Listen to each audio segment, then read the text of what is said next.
تو پھر یہ باپوں کی مجبوری بن چکی ہے کہ بچیوں کو رخصت کرتے ہیں تو وہ بارات کے ٹوپی ڈرامے کرنے پڑتے ہیں. تو اگر خدا نہ خواستہ اتنا ڈر ہے کہ رشتہ ہی ٹوٹ جائے گا, بچی کا گھر ہی اجڑ جائے گا, تو پھر آپ بھی کھلا دیا کریں اس نیت سے کہ منہ میں ہڈی دے دینی چاہیے, ٹھیک ہے نا. کوئی زیادہ بھونک رہا ہو نا تو بھائی ایک تھوڑی سی بوٹی ڈال دو کہ چپ ہو جائے گا, جان چھوڑا ہماری, تو اس نیت سے کہ ہڈی. اور پھر لڑکی کے قریبی رشتے دار جو جن کے نہ جانے سے بھی فساد کا خطرہ ہے وہ پھر بارات میں جا بھی سکتے ہیں.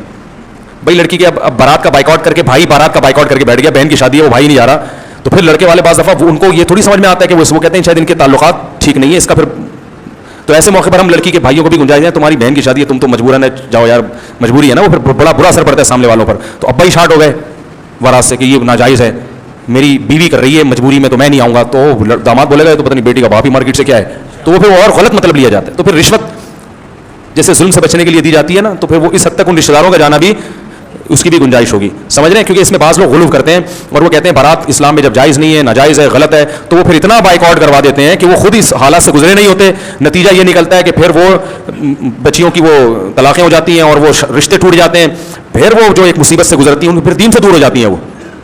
تو اس لیے بیلنس, ہر رسم کا بائیکاٹ بھی اتنا کرو جتنا تپڑ ہے, ٹھیک ہے نا. بسوں کے پیچھے لکھا ہوتا ہے نا تپڑ ہے تو پاس کرو ورنہ برداشت کرو. بعض دفعہ ہم جا رہے ہوتے ہیں گاڑی میں, پیچھے آگے ٹرک ہوتا ہے, وہ سالہ نہ ادھر جا رہا ہے نہ ادھر جا رہا ہے, تو وہ اتنی مصیبت ہوتی ہے کہ اس کو ہم وہ اوورٹیک بھی نہیں کر سکتے. تو اس کے پیچھے جب یہ پڑھتے ہیں نا تپڑ ہے تو پاس کر ورنہ تیرے پاس برداشت کے علاوہ کوئی آپشن نہیں ہے, تو بڑی تسلی ہو جاتی ہے بھائی ہم کیا کر سکتے ہیں, نیچے سے تو نکل نہیں سکتے اس کے, تو ہم آرام سے جا رہے ہوتے. تو یہ ہر ٹرک کے پیچھے لکھنا چاہیے, اس سے پیچھے والے کو کیا ہوتی ہے, تسلی ہوتی ہے بھائی اس کو پاس نہیں کر سکتے. اب وہ جتنی اسپیڈ سے یہ جائے گا اب آپ بھی اتنی اسپیڈ سے ہی سفر کرو, کہیں ڈبل روڈ ہو گیا تو نکال لینا, ورنہ ایسے ہی پشاور تک آپ کو اب ایسے ہی سفر کرنا ہے, ٹھیک ہے. تو اپنی استطاعت کے مطابق ان رسومات کے خلاف جہاد کریں, زیادہ اتنا فنٹر نہ بنے کہ.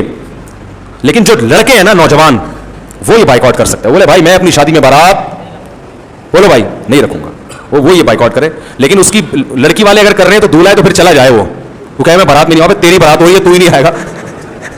میں اس لیے کہہ رہا ہوں کہ وہ جونپور کے قاضی نہ بن جائیں, کہیں مسئلہ زیادہ لگ جاتا ہے نا. بعض دفعہ میرا بیان سن کے دولہا کہہ رہے ہیں میں بارات میں نہیں جاؤں گا, میں کہتا ہوں کہ بھائی ان کو اس پر تو فورس کرو کہ بارات ہوگی نہیں, لیکن اگر وہ پھر بھی کر رہے ہیں تو پھر نہیں مان رہے تو پھر جانا تو پڑے گا نا, آپ کی شادی آپ ہی اسٹارٹ ہو. تو وہ پھر مجبوری ہے. تو وہ اس لیے کوئی بھی عمل کرنے سے پہلے نا علماء سے پوچھ لیا کریں کہ اس پر مسئلہ تو یہی ہے لیکن اس پر عمل کیسے کرنا ہے. اللہ تعالیٰ سمجھنے کی عمل کی توفیق